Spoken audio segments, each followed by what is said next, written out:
விழுந்து போனவன் செய்யற வேலை. நான் பேசுறது புரியுதா?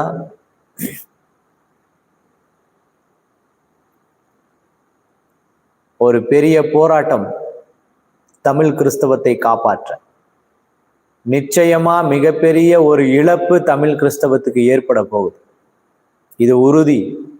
மிகப்பெரிய இழப்பு, மிகப்பெரிய சறுக்கல் தமிழ் கிறிஸ்தவத்துக்கு ஏற்பட போகுது. வைராக்கியமுள்ள தேவனுடைய சுவிசேஷகர்கள், மிஷினரிகள், ஊழியர்கள் முழங்காலிலும் கண்ணீரிலும் அழுகையிலும் உபவாசத்திலும் கட்டின இந்த சபை இன்றைக்கு எளிதாக விழுந்து போய் கொண்டிருக்கு, எளிதாக நொறுக்கப்பட்டு கொண்டிருக்கு.